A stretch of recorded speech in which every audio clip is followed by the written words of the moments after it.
When 1984, the actual year, came round, not only television, but the whole world had changed in ways Orwell could not have imagined. Mikhail Gorbachev was about to become premier in the Soviet Union, which would lead to the smashing of walls and the downfall of communism.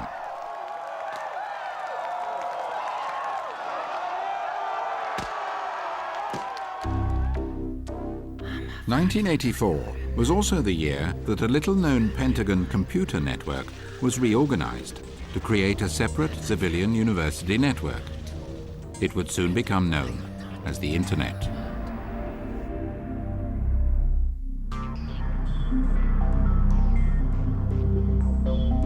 I think rereading 1984 in 1999 or 2000, you realize how much of it still speaks to us. There were people who tried to argue that certain things had passed away forever with the Berlin Wall, but there are other aspects of Orwell's nightmare that are with us every day. The loss of privacy was a central theme in 1984, a theme that has become a reality today.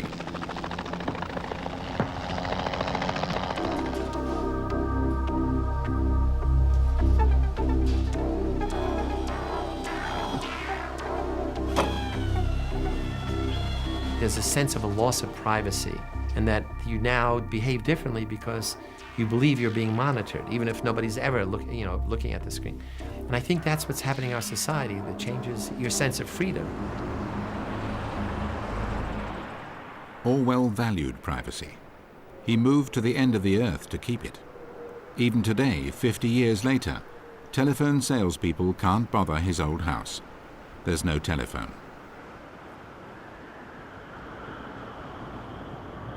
Hello, is this Evelyn Johansson? Hello. When We're will she raising be money for live the with Green Marcus County Edwards? Patrolmen's Benevolence This is Cascade. Association. Hello, Would this you is be Tim interested? Arnold, the Steam Quick Carpet Cleaner. In the United States, one of the most irritating invasions of privacy is the nightly phone calls from the telephone salespeople. Hello? Hello there. May I speak to Kelly Martin? May I ask who's calling? Hi, Kelly. I'm Monique. With Flim Flax diet supplements, how are you today? For each and every citizen in the United States, there is an average of 300 files or more containing reams of private data. I hear your baby there, Kelly. Is it a boy or a girl? Telemarketers, as they are known, always want more. Reference the following grade for the DTU 216. Reference to BDR and Martin/Kelly. She terminated at 306. Cancel, stop, unproceed, construction-wise. Orwell's warning may be coming true. I completed 72 UTCs with a return estimate of 76% on the GPS. The loss of privacy, strangers reading your files, reading your images, reading your mind. Report any strangers. Remember, Big Brother is watching you. You should be watching them. Supposedly for your benefit, of course. We were wondering if you've heard of our Flim Flax Daily Duo. No, thank you. Bye. The line often repeated is that we must give up a little bit of freedom for the convenience and protection.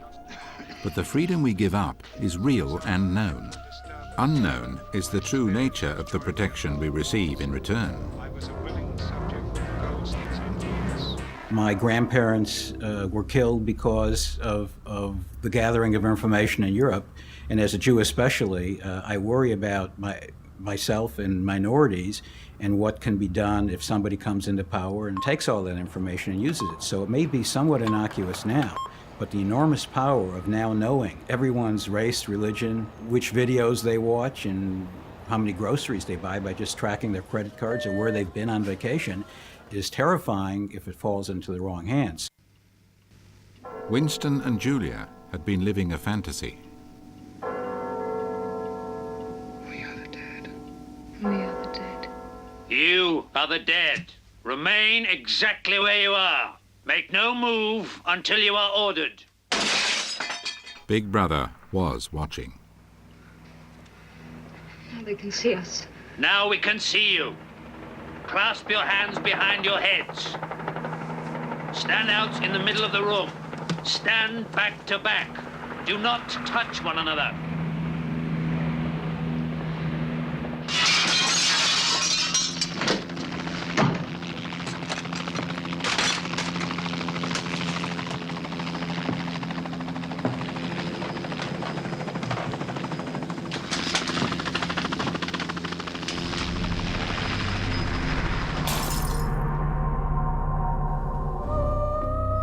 More than 21 million surveillance cameras have been sold and installed worldwide, and that's a modest estimate. A vast silent system of surveillance and control. They are powered up right now, watching for you.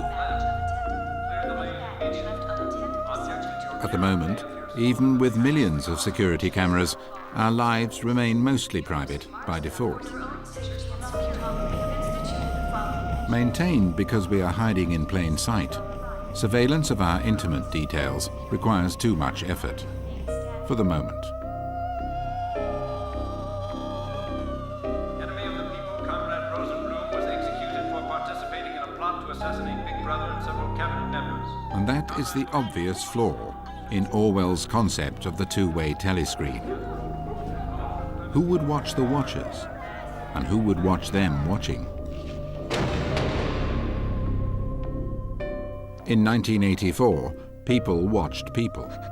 That is all changing. Computers are already able to recognize faces in a primitive way. A personal computer has the equivalent brain power of, at best, a mouse. But the silicon circuits become brighter and brainier by the day. By 2020, $1,000 of computation will be equal to the computational capacity of the human brain, which I estimate at about 100 billion neurons. By 2030, $1 of computation will equal the computing capacity of the human brain. Now that's a necessary but not sufficient condition to create computers or non-biological intelligence equal to human intelligence. Please remain in your vehicle. Exit to the right. Who will be watching the watchers watch us? Quite possibly, non-biological intelligence. Look left.